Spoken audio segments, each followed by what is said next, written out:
और वहीं विजयपुर में जीत के बाद न्यूज 24 से बोले जीतू पटवारी, ये डर और आतंक के खिलाफ कांग्रेस की जीत है। शिवपुर की जनता का जीतू पटवारी ने आभार जताया।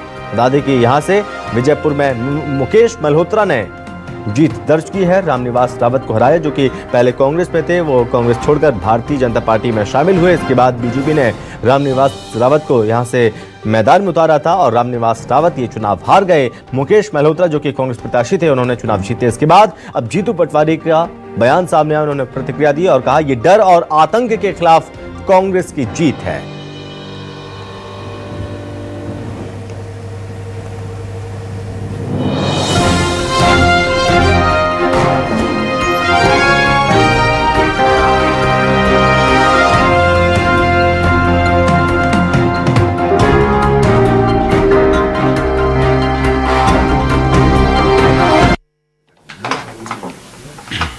विजयपुर की जनता ने मध्य प्रदेश की सरकार को, मोहन यादव जी को, बीजेपी को एक संदेश दिया है कि आपने जो मोदी गारंटियां दी थी पूरी करो। मेरे कार्यकर्ताओं पे इतना आतंक हुआ, उसके बाद वो चट्टान की तरह खड़े रहे। ये कांग्रेस और हमारे लिए मैसेज है कि जो एकजुटता से लड़ेंगे तो जीतेंगे। ये संदेश है मध्य प्रदेश का आतंक के खिलाफ। विजयपुर की जनता ने दल बदल जिनने किया उनके खिलाफ एक सब समझती है। आप इनको मूर्ख मत समझो। और सबसे बाबा साहब अंबेडकर के संविधान बचाने के लिए लोग सामने आए। डाकुओं का उपयोग हुआ, दलित परिवारों को सामूहिक घेर घेर के मारा गया, उनके घर जला दिए गए। आखिर अल्टीमेटली इस देश को किस राह पे ले जाएंगे? विजयपुर की जनता ने ये बात को समझा और उसके खिलाफ मैंडेट दिया। तो मैं मानता हूँ इस पूरी विजय की श्रेय सिर्फ मेरे कार्यकर्ताओं को एकजुटता से एक साथ इतनी मेहनत के बाद मिला है और पूरे प्रदेश के कार्यकर्ताओं को संदेश मिला है, कांग्रेस को संदेश मिला है, बीजेपी को जनता का संदेश मिला है। कई मायने हैं सर इस विजय के।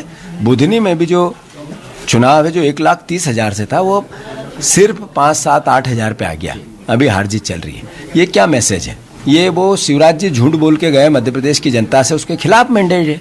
20 साल के मुख्यमंत्री की इतनी बड़ी जीत को इतनी बड़ी पास ला दिया।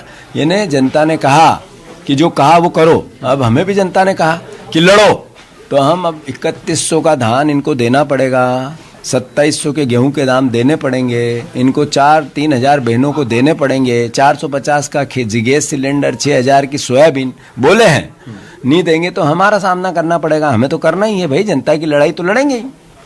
महाराष्ट्र को लेकर क्या कहेंगे? क्योंकि महाराष्ट्र में नरेंद्र मोदी जी ने एक नया भारत बनाया है, जिसकी कल्पना की थी, जिसमें नफरत का तड़का मारो, 50-50 करोड़ रुपया पर विधानसभा पे खर्च करो, फिर उसमें लालच की योजनाओं का और एक मूर्त रूप दो, और फिर कैसे तैसे चुनाव जीतो और भूल जाओ। मध्य प्रदेश में मोदी गारंटी थी, भोग रहे हम लोग, वैसा ही महाराष्ट्र में किया है। कैलाश विजयवर्गीय राहुल गांधी कह रहे हैं कि महाराष्ट्र में इस बार खोटा सिक्का नहीं चला और हर बार खोटा सिक्का नहीं चला। मैं समझता हूँ कैलाश विजयवर्गीय जी का जो बात करने की शैली है बहुत छोटी और ऊंची है।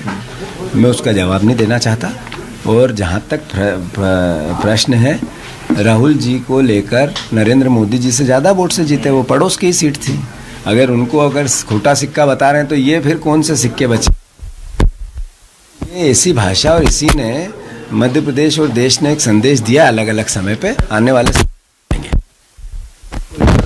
कैलाश जी कह रहे हैं कि सेफ सीट है, इसलिए प्रियंका जी वहाँ से जीत रही हैं क्योंकि वहाँ पर मुस्लिम वोट ज़्यादा है। धन्यवाद आपको।